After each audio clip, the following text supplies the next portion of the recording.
I haven't had a good story time in a while, but now I finally have one. So, story time about this date that I went on recently. That was absolutely horrible.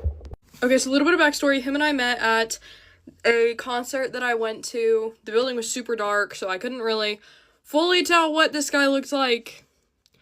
But that's not the point. So, basically, we meet at this concert, and he's like, we're talking, whatever, minuscule flirting, not, like, real hard.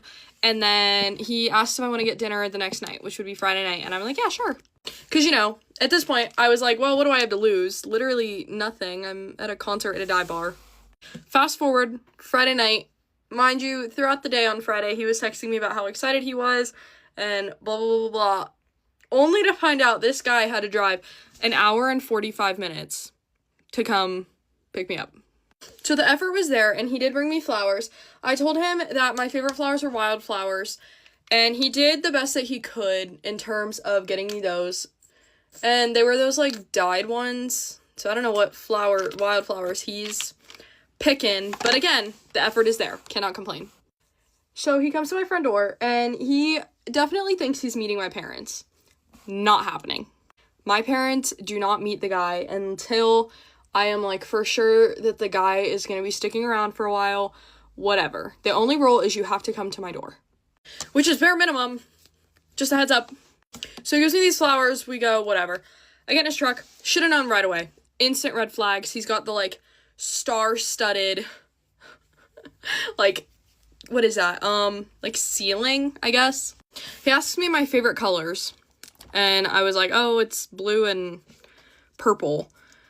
And he's like, oh, okay, watch this. And so he, like, gets his little remote and changes the stars on his ceiling to my favorite colors.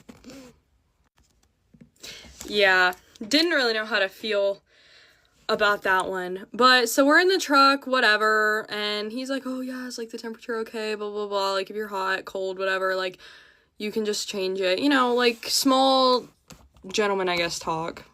The whole way there, this guy is saying, like, nothing. I'm carrying the entire conversation, and he did say that he's more of a listener. Okay, fine. However, if I say something and it's, like, open-ended, please put in your 2 cents for the love of God. No, this guy didn't. This mofo, he just stared at me the whole time.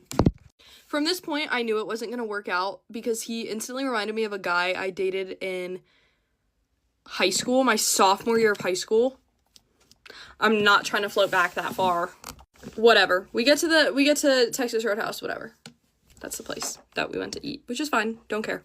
Then we're sitting there at the table, and again, I'm carrying the conversation. Like, it is so awkward because he just, like, is not talking. Like, he's fully aware, and, like, I would ask questions and stuff like that.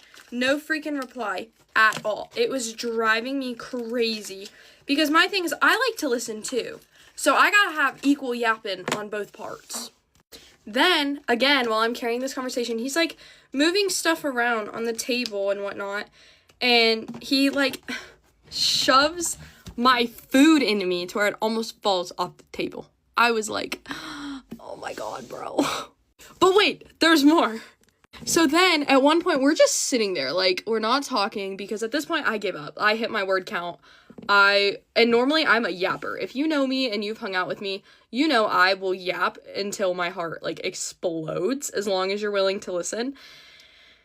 This guy, nothing. I wasn't getting anything in return, and he, like, was hardly even starting conversations. The whole date was, like, 21 questions. Like, no conversation was flowing. It was just, ugh. So as I'm sitting there, I'm, like, observing him, and mind you, he went home, he took a shower, like, he got ready. And I'm not one to judge one's appearance. However, this man had on, like, work clothes, like, dirty work clothes, dirt stains on his pants so bad to the point where my dad noticed it on our Ring camera when he came to the door. Brother. Then I'm, like, looking, and there's dirt all over his hoodie. And that was the other thing, is I asked him what he was wearing prior to the date, because I like to, like, match the energy. Are we dressing fancy? Are we dressing, like, casual, in the middle? Like, what are we doing? He was like, oh, yeah, I'll just likely wear jeans and, like, a nice hoodie. First of all, you weren't even in jeans. You were in dirty khaki looking things, and you're in a dirty hoodie. Whatever. So we finally get done with dinner. I was this close to texting my cousin and asking him to come pick me up because I was just done. And I actually ended up texting my cousin and telling him my location. So then we get out to the truck. He insists on carrying my food, which made me uncomfortable because then he put it in the back seat. That's kind of weird to me. Don't touch my food. I ended up throwing it away because I'm like, I don't know if you mess with this. I don't know why you were insisting on, like, touching my food. Just don't. Mm-mm. But so we get back to the truck, and we, like, sit there for a second, and I'm not saying anything, because I'm just, like, I'm so over it. And we're sitting there, and he's like, didn't you say there was a Walmart right around here? No, actually, I did not. To preface, on our way there's a Walmart that we would have passed, and he would have noticed. I said nothing about the Walmart, because I didn't plan on hanging out with this guy after dinner. I had to be up at 5 a.m. for work the next day. I was ready to go. But I didn't say that because I didn't want to be rude.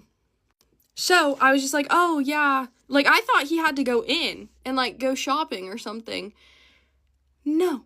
He's like, oh, okay, you know, we'll go over to the Walmart parking lot so we can sit and talk. You know what his reasoning was for that? His reasoning for that was, yeah, because this parking lot, it's just so many people are leaving and it's getting empty. I don't want to look weird. Bitch, it's 8:30 on a Friday night at Texas Roadhouse. That parking lot, to the brim. So we go to Walmart, and this is when I texted my cousin. Because I was like, oh my god, I'm gonna die. This is it. This is my... Something's gonna happen. So we get there, and he puts the truck in park, and then instantly turns the, like, starlights on his hood to red. Like, the dark red. So all you could really see was, like, our silhouettes. Also, I forgot to mention, this guy had a nose piercing, and nose piercings to me on a guy are so icky. Like, it's just so gross to me. Ugh. Anyways, so he turns the lights on to red and, like, catty corners himself in his seat. So he's, like, half staring at me, and he's, like, man-spreading. And I was just like, oh my god. I was, like, internally freaking out. I did not feel safe at all. So as soon as that happened, I instantly was just like, yeah, so, you know, I'm really not into, like, the hookups. I think they're so silly, like, blah, blah, blah, blah, blah. Instantly, his demeanor kind of, like, changed. I was like, yeah, that's what I thought. I choose peace, and I choose non-STD having. So then we end up just talking for, like, 2 hours. There wasn't even that much conversation to be had. He just, like, would not leave. Like, he wouldn't let me leave. He didn't even take me home until, like, midnight, and I was like, oh my god. Then, this was the icing on the cake. This was the immediate, like, okay, I need to go home. I have work tomorrow. We were talking about, like, tattoos and piercings, because obviously my nose is pierced, I have ear pierced, I have tattoos, and I'm getting more, like, you know, that's a big thing for me. He had 2 tattoos. They were both on his forearm, I believe. And he was talking about how his grandparents are, like, anti-tattoos and piercings, which is totally fine. He referred to his grandparents as Bible thumpers.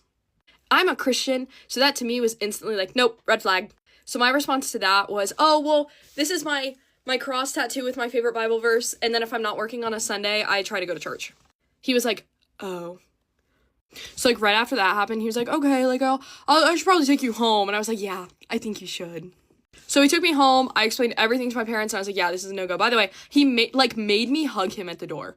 Like, he, like, grabbed me and, like, pulled me in. I was like, oh. Yeah, so that's the story about my date from hell. I hope you enjoyed it. Oh, yeah, I forgot to add in, he also lied about his height. He said he was 6'2". I'm 5'2", and I went up to his shoulder. Get ready with me while I tell you about Valentine's Day weekend. Featuring Susie. It's really humbling to film in front of somebody, but it's okay.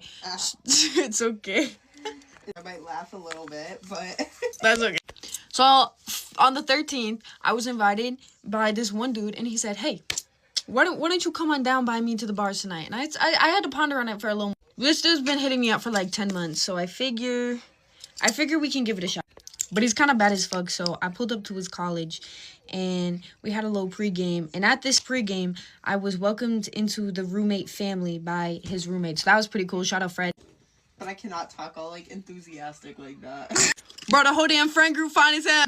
One of his roommates whips us to the bar, right? We get in, no questions asked. They literally had to go to the bathroom immediately upon arrival. Tell me why I have to sit out in the hallway by myself. They're in there for a good like 10 minutes by myself, just playing on my phone or something. This dark ass hallway with bitches walking past me, walking into me. So the whole night I'm with my man, and then I'm assisting one of his roommates disappears, right? So then I'm assisting his other roommate that's still there, like trying to pass him. At one point, while I'm wingmaning, this dude, one of the bouncers, the security, goes up to my guy and whispers in his ear my full government name, and then daps him up. What do you mean?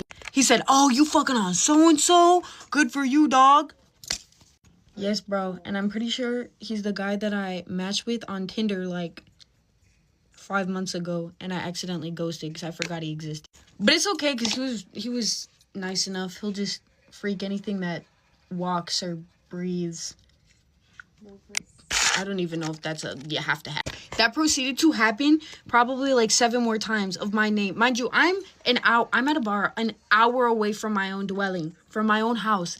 And I ran into a girl I graduated high school with and some of her little girly friends. They saw me in the little hallway I was there at the start. And they're like, "Oh my gosh, it's so cool to see you." I was like, "Hello?" Flash forward that they actually invited me back for that night, or like the next night, which was Valentine's Day. So after we're back in the dorms, we're chilling, minding our business. It's the next morning, the 14th, right? And I don't leave this man's side until probably like 2 p.m. And you want to know what? I was right back with that man at 6 p.m. Mind you, I live an hour away. Do the fucking... Like, when I was at home, he was like, "When's the next time I'm going to see you? Like, I really want to see you soon." And I was like, "Well, tonight." I showed up, and my homegirl, she was on a little Valentine's Day date. So I had to hang out with this man in the meantime. No issue. You know, we were having a good old time. We were watching a movie and whatnot, playing wordscapes. And it was a grand old time. His roommate comes out of his room to come into our room, looks at me and goes, "Oh shit, she's back." Like, as fuck, like, you cannot get rid of me that fast. I'm so sorry. We all go out. The first local we go to is this, like, millennial ass. I love millennials, but not their bar scenes. That shit was ass. And then I saw a doppelganger of this kid I went to high school with, and he started shaking ass on me. Oh, it's going now. I wasn't allowed to show you guys the clip. That makes me... That's okay, though. But basically, that happened. And then I got hollered at when we were walking past the bar area at the next location. And I look over, and it's this dude that hit me up. And he literally hit me up for probably 2 months straight until I finally said yes to a date. And then I realized that I didn't want to go on a date with him, so I ghosted him. I know, probably not the kindest. He was walking around the bar in a giant, like, fur and, like, pleather studded jacket and a ginormous bouquet of flowers. When he called my name, bro, I never saw my man put his hand around my waist so fast. He goes, "You know that guy?" Perchance. He starts calling me, like, again. So we're walking away because it's as we're leaving the bar. I was like, "We gotta go, gang. Like, we have to actually skedaddle out of this joint because I'm not trying to stick around and have to talk to this dude, let alone apparently all the other ones." That's so... I never said I was a good person. You guys wouldn't have story times if I was a good person. I'm not gonna... And the friend that I was with originally in the beginning of this night, in the beginning of the 14th, when we went out, she ended up staying back at the other location with her friends, right? Because she couldn't get into the one that we were at. Whatever, no biggie. Tell me why? Her phone's dead. She walks over to ours. She was like, "I can't be in here, but, like, can you take me home?" And I was like, "Fuck yeah, dude." And so my guy, brownie points to him. He starts rounding up the homeboys that we brought. And he's, like, telling them, like, "Yo, we gotta dip out. Like, I don't care if you're trying to bag. Like, we have to dip. Like, we gotta go." And then, essentially, her coworker ended up, like, buying her an Uber home, I guess. So we stayed. I watched his roommates fumble bitch after bitch after bitch. Like, it kind of hurt me to watch. But it's okay. They're all right. We ended up hopping back in the whip. Smelled like straight loud, but that's okay. And we drive home. That's essentially, I spend the night at the dorms again for the second night in a row. That's essentially the end of the story. But, like, now he's trying to take me on a sushi date. So, like, maybe I'll go. I don't know. He's low-key ripped, too. So, like, brownie points. But I'm also going to go see this other guy. Like, makeup's done. Get ready with me while I talk about my roommate horror stories from the one semester that I went to college. Alright, so to give a little bit of a backstory, I went to the University of South Carolina for this past semester, the fall semester. And I lived in an apartment style, which is basically, it was 4 people, 2 bedrooms. So I shared a bedroom with one other girl, and then the 2 other girls shared a room, and we had 1 bathroom, a living room, and a kitchen. Let me just preface this by saying I don't go to USC any longer, and it wasn't completely because of them, but they were definitely part of the deciding factor of me not going there anymore. So first of all, I met my particular roommate on Instagram, and she seemed very nice. We talked a lot. We had a lot in common. We'd snap, text, whatever. And so we picked a room, and then you can't pick your other 2 roommates, so they kind of just get thrown in there if they decide to room in that same room as you. I have a stupid pimple that won't go away. So all of these girls seemed very nice, and they all texted me on Snap. We had a group chat. We were talking about things we needed for the dorm, etc. Yeah.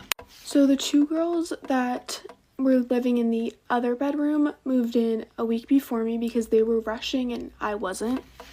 And so I moved in a week after them, and then my personal roommate moved in the day after me. So the bedrooms themselves were very tiny. Like, the 2 beds and the 2 desks barely fit in there. So me and my parents rearranged the room in the best possible way where we could fit our beds and our desks in and still have a little bit of wow, that's horrible. A little bit of room to move around. And so the way that it ended up was my bed was on the wall where the window was, because the window was on one wall kind of in the corner. And so my bed was right here, and then her bed was on the other side. And before anyone says anything about how rude it was of me to take the window, I texted her and asked her if it was okay and if there was any other way that she would like it set up so that it would cater to her needs more, however, if she was okay with it. And she said it looked good. So flash forward to the next day, I am completely moved in, and me and my parents are out at Target getting a few more things that I needed. And she comes to the dorm to move in, so we decide to stay back, go do a little bit of shopping, and let her move all her stuff in.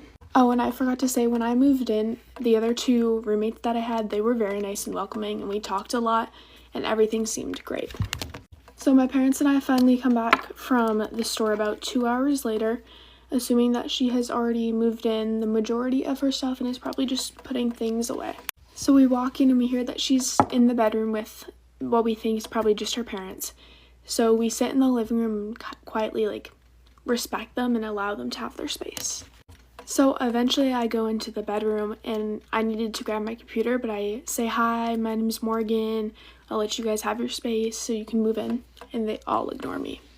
And it turns out to not just be her parents, it was her parents, her brother, and her boyfriend all moving her in this little tiny room.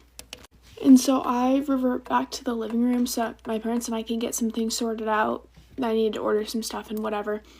And her parents come out of the bedroom and go into the kitchen, because you have to go through the living room to get into the kitchen, to put away some of her stuff. And my parents stand up and say, "Hi, I'm so-and-so. I'm Morgan's parents or Morgan's mom," and they completely ignore them. Now we're all just a little confused, but we're like, okay, maybe they're just not the talkative type. But then they continue to run around and put away her stuff, so my parents continue to try to just make small talk with them, make conversation, completely ignored, not even a hello, my name is, none of that. And so now I'm kind of freaking out because I'm like, oh great, is this gonna be a weird situation? Is she gonna be rude? Or I don't know. I didn't know the vibe. So my parents and I decided to leave. I think we might have went and gotten some food or grocery shopped or something like that. And then when we come back, I see that her entire family is gone and it's just her now. So my mom eventually starts making small talk with her, and she is answering in one-word answers. I mean, she wasn't being disrespectful, but it just wasn't how a normal person can have a conversation, if you know what I mean. So eventually I tell her that I am headed out with my parents and I'm going to stay the night at their hotel because I had to bring them to the airport at 5 a.m. in the morning. And keep in mind, all 3 of my roommates at the time lived within an hour of the campus, and I lived about 1,000 miles away from home. So I leave for the night, and then I come back the next day, and I am just talking to my other 2 roommates, and they ask me if I have had a conversation with my roommate at all. And I tell them that I wasn't there the last night, but I talked to her a little bit the day before, not much. And they decide to tell me that she has not spoken one single word to them. Keep in mind, we are living in the same area. We share 1 bathroom, 1 living room, 1 kitchen. There's no way they haven't crossed paths. She hasn't introduced herself. She hasn't had a conversation with them. And I'm like, oh, great. I'm so sorry. This is super long. I'm going to wrap it up soon. So I go into my room and I start talking to her, and we have small talk, small conversations.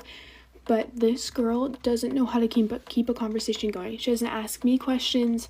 I'm the only one doing the asking of the questions. It's just like, I'm just thinking, hey, I'm going to be living with you for at least 3 months this semester, or it was like 4 months, and possibly the next 4 months of the next semester, which, hint, hint, I didn't stay.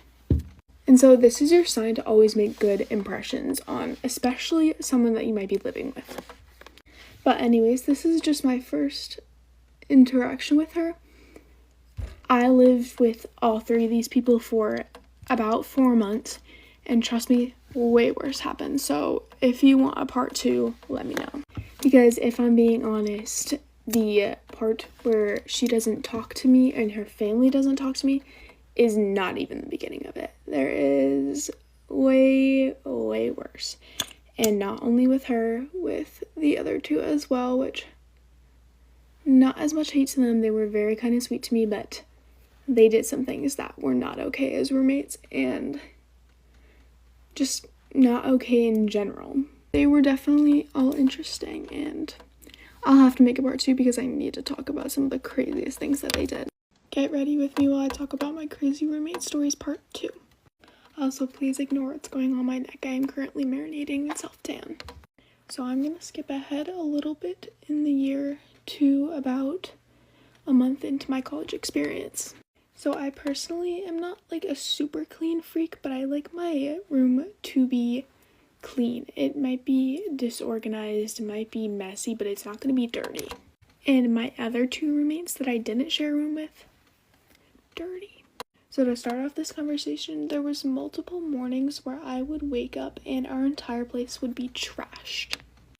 And by trashed, I mean like clothes, old drinks, old food, trash everywhere. And this would happen on mornings like after that they had gone out the night before. And you know, like, whatever, I'm not against them going out, go out, have fun. But the problem is they wouldn't clean any of it up. So when I would wake up in the morning, I would leave the messes for the entire day pretty much, and they would come out of their rooms, they would go to class, whatever, wouldn't touch any of it. And for an example, one morning I came out and there was ice flooding, like a bag of ice melted and flooding our entire kitchen. There was food in that mess, like old food, like bowls of like kava and chipotle and stuff like that. Drink cans everywhere, just like clothes that they had worn the night before thrown around everywhere. There was old ramen packets laying in this mess, as well as our entire paper towels were soaked from the water. There was a pot out that was just dirty, and it also had like pieces of ramen around it. Not good. And that was just one of the times. So at the beginning of the year, me and all my roommates brought our own bowls, plates, and cups just so that we wouldn't have to like worry about using each other's.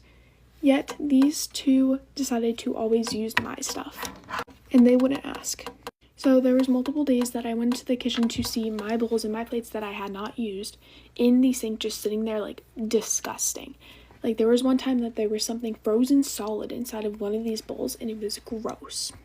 And they would not do their dishes. They would put their dishes in the sink and let them sit for weeks and not touch them. So eventually I ended up doing all of their dishes for them. They wouldn't clean the bathrooms. They wouldn't vacuum, mop. They wouldn't clean the kitchen. None of that. And keep in mind, we would get our bathrooms cleaned once a month by the school, but that is not enough when 4 girls share one bathroom. And the amount of times I had to clean up after their night out, trashing the place, things, I never once got a thank you, never once got a sorry for leaving the place like that, nothing. Towards the end of the year, I knew I wasn't coming back next semester, so they had left a pile of dirty dishes in the sink, and I didn't touch it for the last 2 weeks of school. And honestly, it was probably still there until they got back from break. Oh, and they would also eat my food. So I would have fruit, cereal, and stuff just like in the kitchen, oatmeal, all this stuff. And they would go in there and eat it and say that their parents bought it for them. No, I went to the store, I bought that, and I put it there. I genuinely believe that their parents did not raise them to have to clean up after themselves or take care of their space. And to be so honest, I don't care what their personal bedroom looked like because I was never stepping foot in there, but our community areas should have been kept clean and you should have picked up after yourself. And that was one of the good things about my personal roommate. She was more of a clean person, so she would clean up after herself and she would keep her area clean. So there was no problems with her being clean, really. Not to say we didn't have other problems. Now, once again, I don't want to diss on any of these girls because everyone is raised differently and everyone is taught to do things differently, but they could have taken care of our space a little bit better and not left it up to me.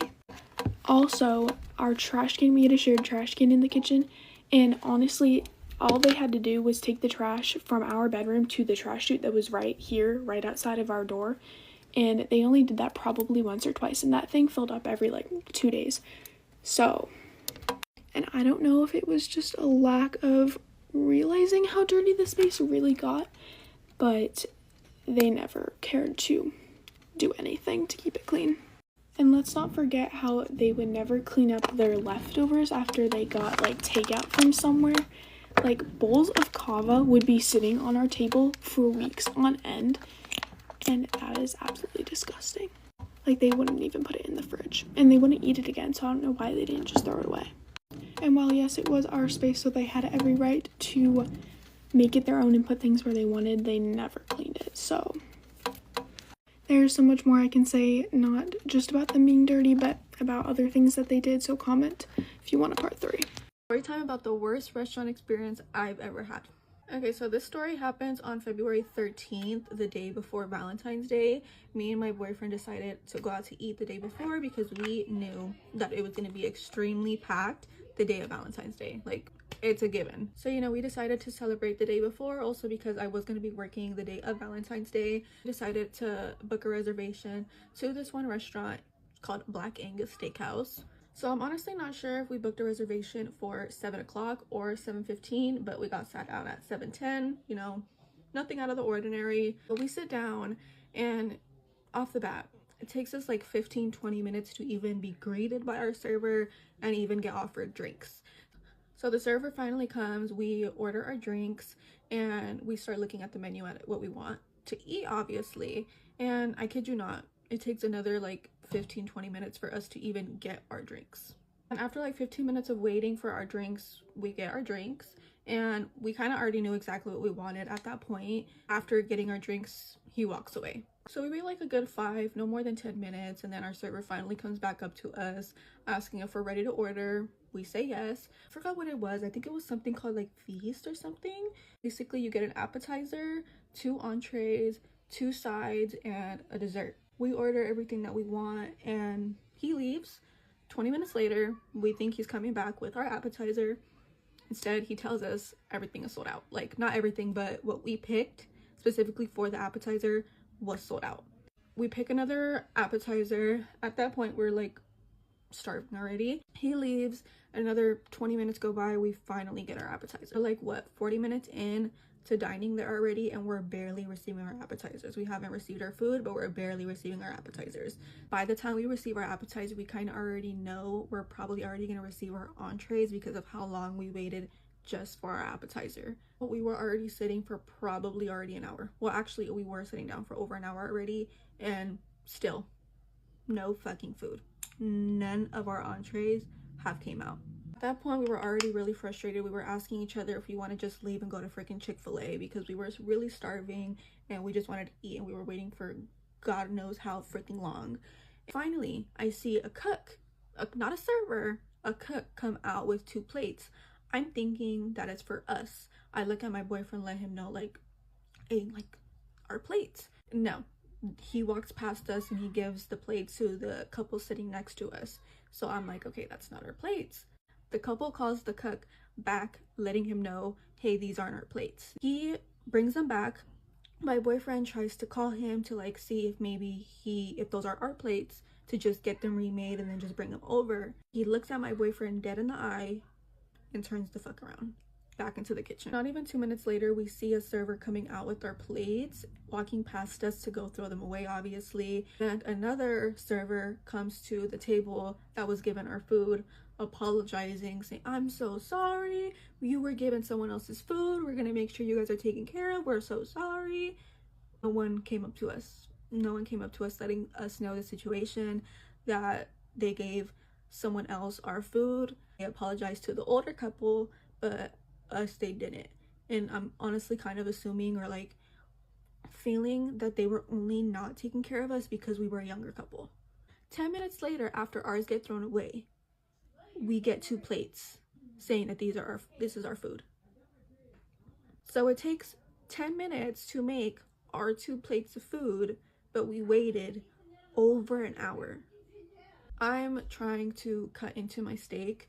My steak is extremely tough, extremely freaking tough, to the point where it literally flies off my plate onto the side of my boyfriend's plate. I'm literally like, it's not cutting, and then boop, it flies off my plate onto the side of my boyfriend's plate. Maybe it was user error, maybe I don't know how to cut a steak, I don't know. I was just like, okay, maybe that was on me. Soon as I cut in that steak and take a bite, cold. My steak was freaking cold. And I even asked my boyfriend to confirm that it was cold, so I know I wasn't tripping. He took a bite, he agreed. That shit was cold. I didn't even want to eat. I did not want to talk to any servers.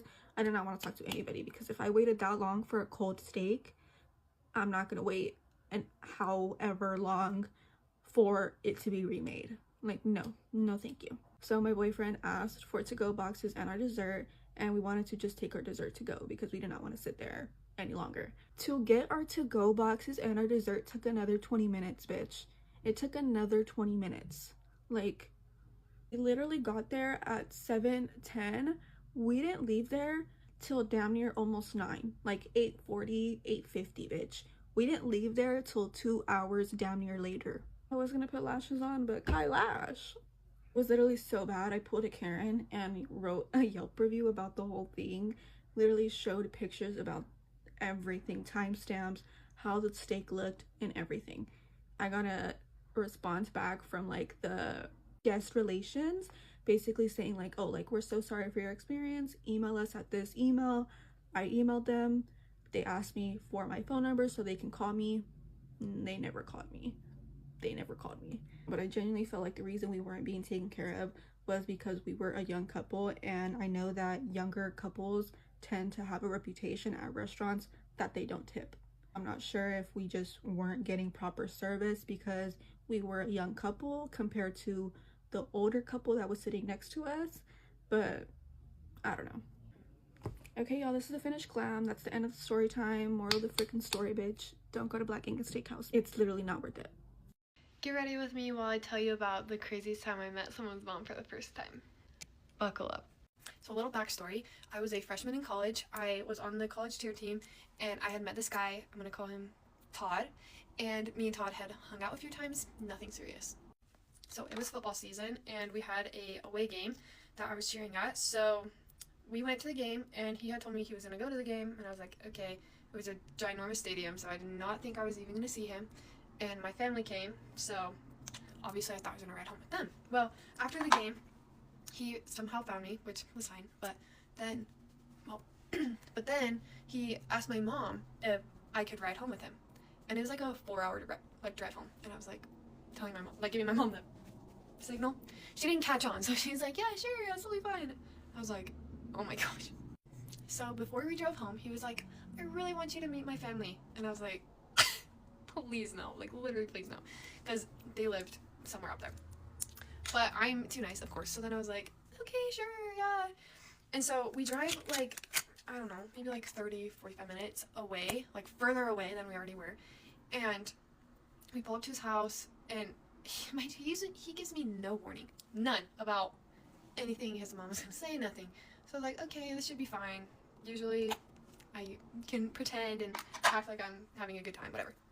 So we go into his house, and immediately it's like so awkward. There's no one in there, and so I'm like, okay. And he's like, no, they're home. They're just in their room. And I was like, okay.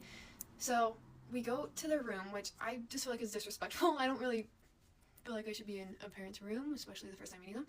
But whatever. So then we walk in there, and his mom's like laying in bed, and she's like, oh my gosh, I'm so sorry. And I was like, no, you're fine, whatever. And we were just having like small talk. And then it gets brought up that she was hit by a semi in her Tesla. Sorry, that's not funny. But anyways, then she starts telling me how she is going to get a new Tesla and how they're going to pay for it and everything. And I was like, oh, okay, cool. And she's like, yeah, but she had to have a few surgeries from it, I guess. And she's like, it set me back for my weight loss surgery. And I'm looking at this lady like, you are literally the tiniest thing I've ever seen in my life. Literally smaller than me. And I was working out at least 3 hours a day. Like, okay. And she was like, yeah, my doctor told me that I need to gain 5 more pounds before I can have another weight loss surgery. And I was like, oh, wow. And she was like, yeah, I'm 95 pounds right now. Okay, like, what am I supposed to say to this? So then we get off that topic, and then she's like, let's go get something to eat. And I was like, yes, get me out of here. So on the way to get something to eat, he's driving, Todd, and I'm in the passenger seat, and she's in the back middle. And she's like talking to me, and she's like, yeah, we're going to the Bahamas next week. And I was like, oh, that's so fun, like, good for you. And she was like, yeah, so on Monday I have my eyelash appointment, on Tuesday I have a nail appointment, on Wednesday I have a hair appointment, and on Thursday I'm getting a spray tan. And I was like, oh, that's cool, good for you. Like, I literally have no idea what to say. She's talking about herself like she's the queen of England. It's insane. So then she's like, who does your eyelashes? And at the time, I was obviously a broke college student, so I was like, oh, I do them myself. And she's like, oh. And she's like, well, who does your nails? And I was like, I do my nails. She's like, so do you self-tan too? And I was like, yeah. And she's like, yeah, maybe you should get that professionally done because it's a little orange. I was like, okay. So then I'm like, this is already not going good. Like, what? And she's just telling me like, yeah, I know, like, you're a broke college student and whatever, but you really should look into like getting things professionally done. And I was like, I don't need to, but thank you. So then we get to the food place, and she's like telling me about how her oldest son was supposed to go pro for football, but he like got hurt his freshman year of college, and it was a career-ending injury. I don't know. She loved to talk. But then she was telling me how Todd had like all these scholarships for soccer, and that he was gonna go play soccer in college. And I was like, our college doesn't even have a soccer team, a boys soccer team. So what do you mean? And then she was like, oh yeah, but like he had all these offers when he was 11, but he decided not to play. So, and I was like, no, you didn't. At 11, no, we didn't. Anyways, at this point, I'm like, I just want to eat my cup pop and GTFO because I'm sick of this. But no, she wanted to go get ice cream. So we go to the ice cream shop. So I'm thinking like, I'm a little bit annoyed, but whatever, it can't get any worse, right? Right? No, it can. So we get to the ice cream shop, and a girl walks in, and she's like hugging this girl, like telling her how much she loves her and she misses her and she hasn't seen her in so long. And I was like, I have no idea who this is. Well, then she comes up to me and she's like, oh, I almost said his name, Todd, you need to go talk to her. And he was like, no, it's okay, like, it's okay.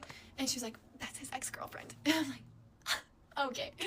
So it's already awkward because the ex-girlfriend's like looking at me like, who are you? Like, rightfully so. She has no idea who I am. I had no idea who she was. And she's just thinking I'm the new girlfriend, but really, I just wanted to be out of there. Anyways, so then we like leave, and I was like, that was so awkward. But then he like reaches over and is like holding my hand, and I'm like, okay, whatever. But his mom's in the back, and she's like, mind you, I am in my college cheer uniform still because I didn't bring any clothes to change out of.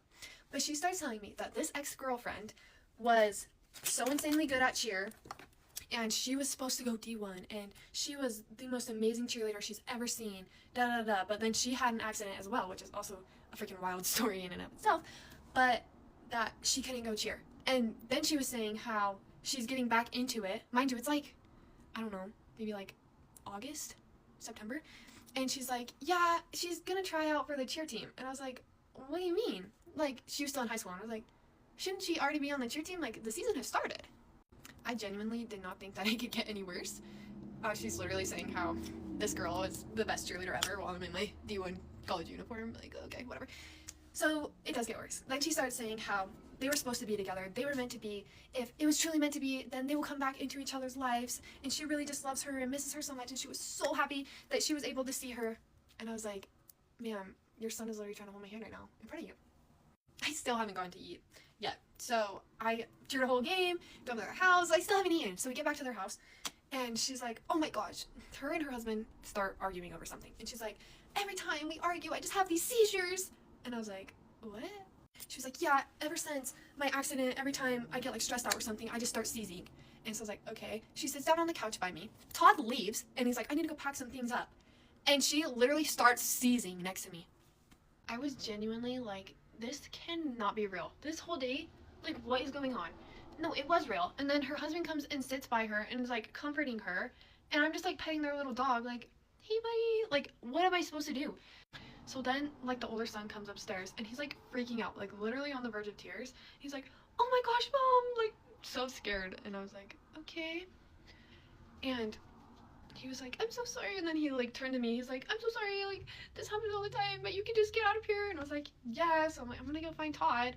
So I like walk in his bedroom. I'm like, your mom is seizing right now. He's like, oh really? I'm like, yes. Like, are you is this normal? So then a few minutes go by and he's like, are you ready to go? I'm like, please. And so we go tell him bye and she's like, it was so nice to meet you. Mind you, she's completely fine. She was like, it was so nice to meet you. Like, you're welcome back anytime. I'm like, yeah, thanks. So deep down, I'm like, I'm never seeing you again. Anyways, we still had a 4-hour drive home. Yeah. So immediately I get in the car and he was like, I'm so sorry. Like, that has never happened before. I don't know why she said all that stuff. I'm sorry she seized. I'm like, it's okay. Like, what am I supposed to say? And then I was like, yeah, this is not gonna work. And I should have honestly probably waited until we were closer to home, but I was like, no, this is not gonna work. And he was like, no, I'm sorry, it's totally fine. Like, I was like, it's not fine. And he was like, we'll do a redo some other time. I'm like, sir, no, please, no. Anyways, I pretended to fall asleep for like probably 3 hours of the drive. It was horrible. And then we got home and his mom sent him a text like, I loved getting to meet Oakley. It was so nice. Like, tell her I said hi. And I was like, tell your ex-girlfriend that. Anyways, I never saw her again. And honestly, probably for the best. And I wish them well. My fiance is mad at me right now for something that I did in his dream. And no, I did not cheat on him in his dream. It wasn't anything like that. It was just that I knew more about football. You were rude about it too. What? Okay. Okay, I'm gonna be doing a Day from Hell boyfriend edition because I just feel like this is gonna be really terrible, so brace yourselves. So you wake up and you have to get ready for school. It's 6 in the morning and you realize that you're a sophomore in high school, which is probably the worst part out of all of this. Okay, it's 6 a.m. You wake up, your eyes are completely bloodshot, your eyelashes have salt on them because you cried so hard, and your entire under eyes are just red. But you can't cover it up because you're not allowed to wear makeup. You can't wear makeup because that's asking for attention from guys at school, obviously, duh. So you are so anxious, you have absolutely no appetite, so don't even think about eating breakfast because you're currently in a huge fight with your boyfriend. He's giving you the silent treatment because one of his friends sent him a picture of you sitting next to a guy at school, taking a test. His friend sent him a pic, okay? And you can't explain any of this to your mom or your friends because they don't understand that you're in the wrong because sitting next to a guy is cheating. You can't sit next to a guy, whether it's in assigned seating, doing whatever, you're not allowed to sit next to a guy, ever. Let alone, you can't talk to a guy either because he has spies all over the school that will send pictures of you. So, you check your phone, praying that he answered you, but no, he's active, but no response. You're unopened, paragraphs of you apologizing, saying, I'm sorry, but he doesn't want to hear it. He's pissed at you because you cheated on him. You put your hood up, go to school, you go to your first class and sit next to one of your friends, and they ask you what's wrong, but you just say nothing, even though they know what's wrong. They can see your bloodshot eyes. You go through your school day, you have this pit in your stomach the entire day. You see him at school with his friends, but you don't talk to him because you're scared shitless. You sit like this. You don't even make eye contact because he is still pissed at you from the day before. You go through the school day and he still has not answered you. He's not answered you. Your streak on Snapchat is about to expire. You're about to lose your streak and you have this crazy amount of anxiety, and you go home and you sit on your bathroom floor and you sob. You sob until you have no more tears left. You sit there on your floor of the bathroom for a few hours and you try to text him and send him a long paragraph.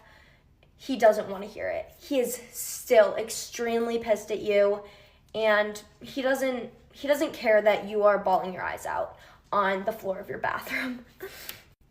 At this point, you have practice in a few hours for your sport, and you know that you cannot go to this practice because you are so sick. You are so sick. So you beg him to go over to his house and apologize in person and talk through this in person. And he finally agrees that you are allowed to come over and apologize to him. So you go over to his house. You don't really make eye contact with his mom because your eyes are completely red. You go into his room. He's playing his video games and he doesn't talk to you. You just sit on his bed crying your eyes out, begging him to talk to you. Finally, he talks to you. You talk through it and you say, I promise I'll never talk to a guy ever again in my life. I will ask the teacher to switch spots. I swear, like, please just talk to me. And eventually you guys figure it out and it works out. Then after that, you have to go to a 2.5 hour long practice. Your eyes are still completely red and you look like shit. But at least your boyfriend's not mad at you anymore. So your day is completely flipped because he has this hold over you where if he's mad at you, your day is horrible, but if he's not mad at you, your day is great. So your day is great at this point. You go through a practice, you have a fine practice, and after that, everything is fine. When you get home, you get a text from him saying, you're being dry. You've just been at practice for 2 hours. You couldn't go on your phone, so you apologize profusely saying, I'm sorry. I was at practice. I promise I won't be dry. Then he says, send me a picture of your best friends list. Fuck. Now, you don't snap any other guys because you would be, but you send it to him terrified because there's one guy, one of your guy friends on your best friends list at the bottom slot because you're friends. You send it to him and try to say, I promise, like, I don't snap him. He's just on my best friends list. I swear. And he's pissed at you again. So you get the silent treatment all through the night, cry your eyes out. Eyelashes are frosted with salt. Your eyes are completely red and you cry yourself to sleep. Then you realize the next day you have to go through all of this again. And that is my Day from Hell boyfriend edition. Thank you for watching. I hope this conjured up some anxiety within you. Does anyone else base whether they're going to buy something off of how many McChickens you could get with that money? Like, I'll be like, oh my gosh, this shirt is so cute, right? But I could probably get 20 McChickens out of this, so it's probably going to be a no because that's enough to feed a small army. Is it just me? It's not just me, right? Hello, story time on how I fought my roommate and she died. So this goes back around 2017, 2016. I was living in Texas with the father of my child, and his mom. Me and his mom never met eye to eye, so I really was trying to move out of her house and get my own. I had worked with a coworker who was trying to basically have somebody move into her old trailer home and have somebody take over her lease. So I kind of agreed and I did it. But I didn't necessarily take over her lease. I kind of practically moved in and was paying her rent, and the house was still under her name.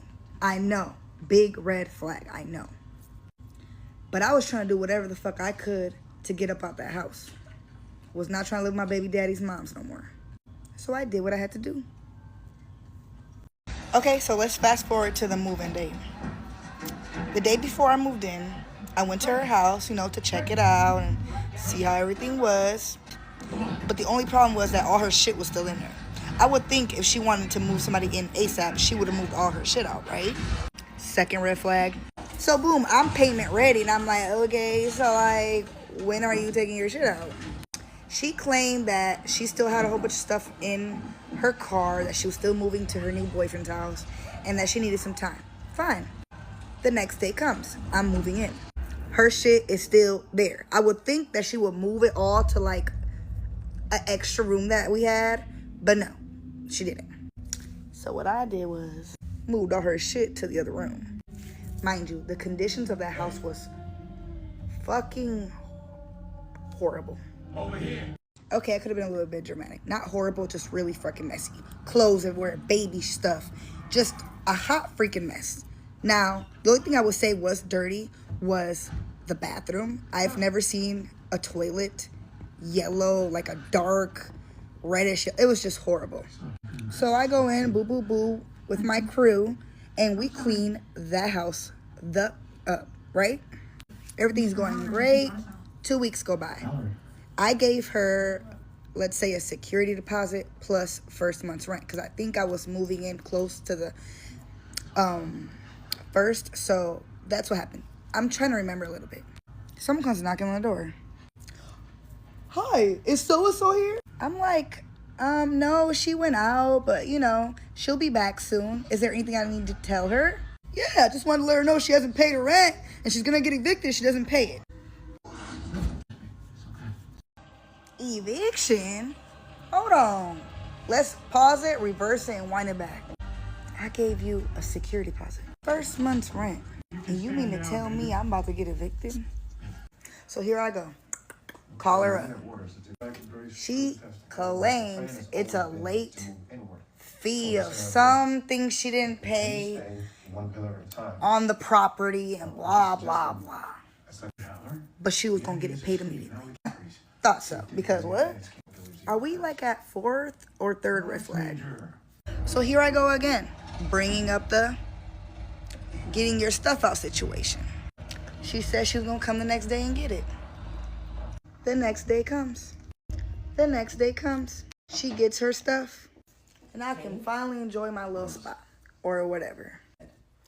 Time goes by. And I have a baby. And I'm young. So yes, bills started piling up. I was the only one working. My big daddy was watching the baby. So, I was a little young. I was irresponsible with my money. I wasn't really saving. So I was short on rent sometimes.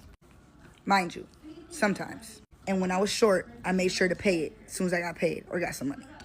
So she suggested a roommate.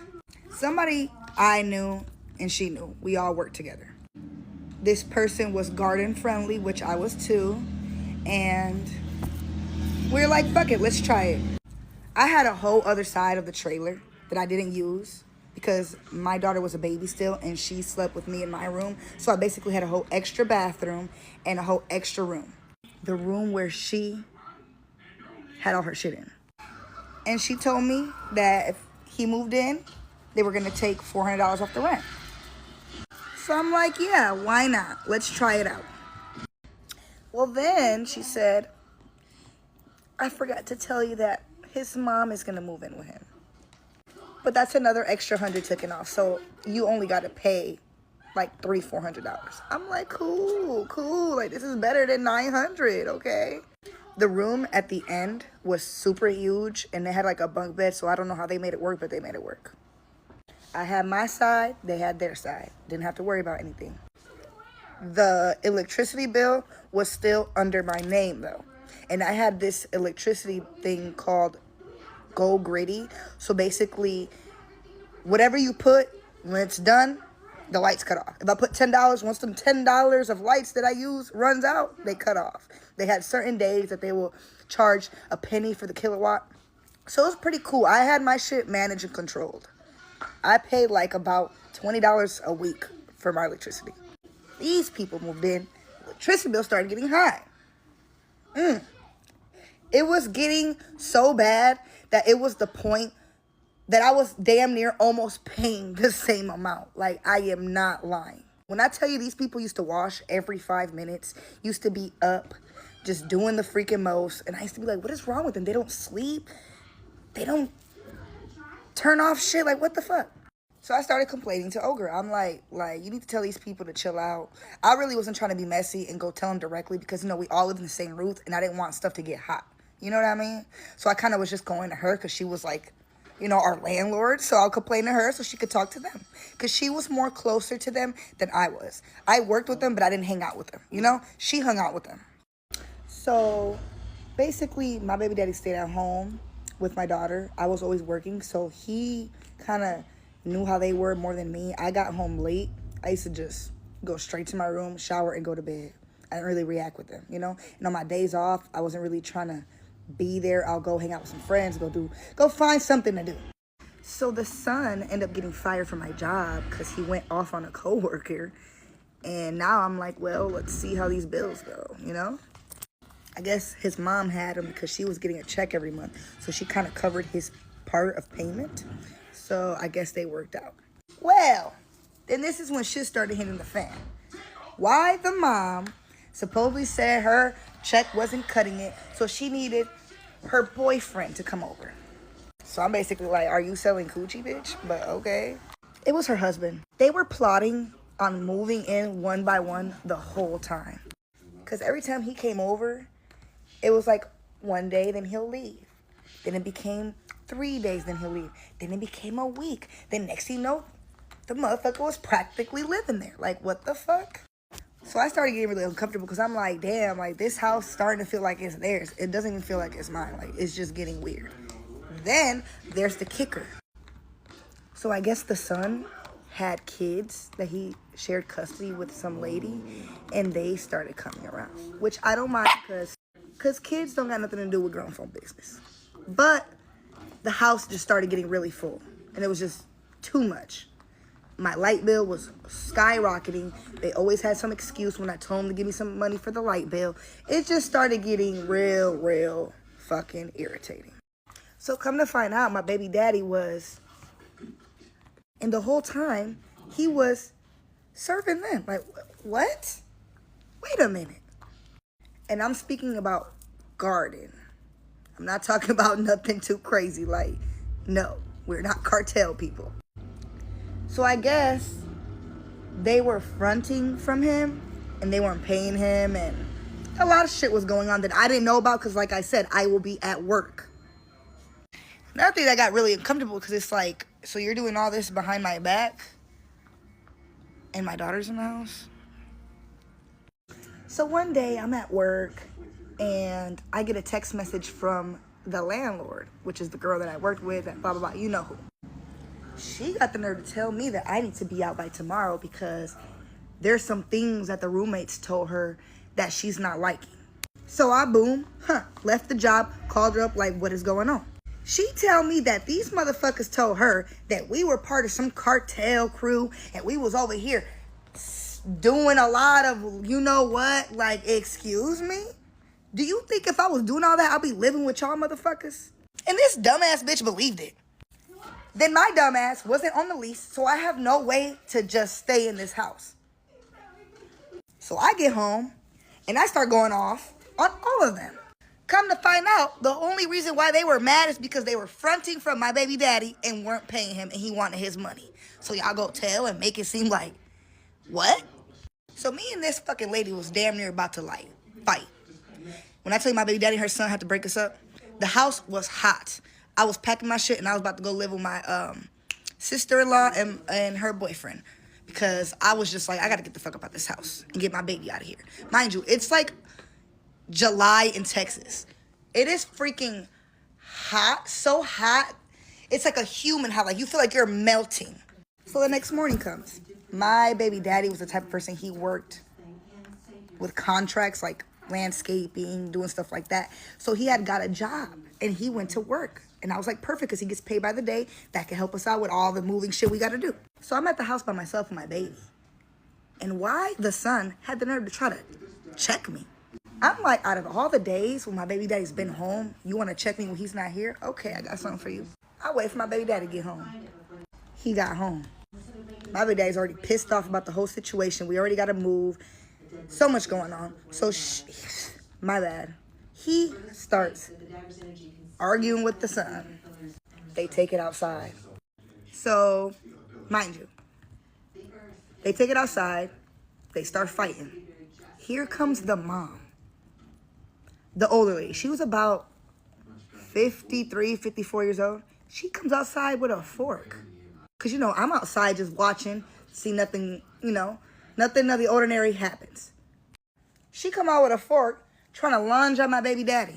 So you know me, excuse you, bitch, you not about to stab him. I get in the fucking way.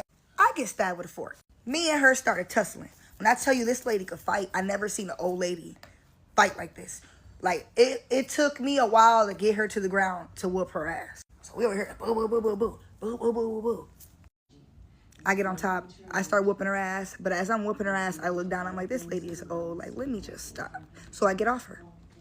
I forgot to include the part that when my baby daddy went outside to fight, the whole time my in-laws were coming to pick up all our shit and we were going to move out. So they had got there. They were watching this whole shit go down. So as soon as I got done fighting that bitch and my baby daddy got done fighting her son, we basically just getting the last of our shit to get the fuck up out of there. But it was outside. It wasn't inside the house. I'm loading my shit in the house. This bitch go back inside. She's standing on the side of the door. This is the only thing I remember. Standing outside the door, yelling, cussing everything out. We drive off. Why my smart ass in-law took the fork that she had stabbed me with and saved it. He's like, yo, we should call the police on these people and tell them everything that happened, how she stabbed you with a fork. I'm like, great idea. Let's do that. So we go pull up to a parking lot because I lived right by a Walmart. So we pull up into a Walmart parking lot that's like a couple of streets from the trailer park. And we get to call the police. Ring, ring, ring. Yeah, I just wanted to report.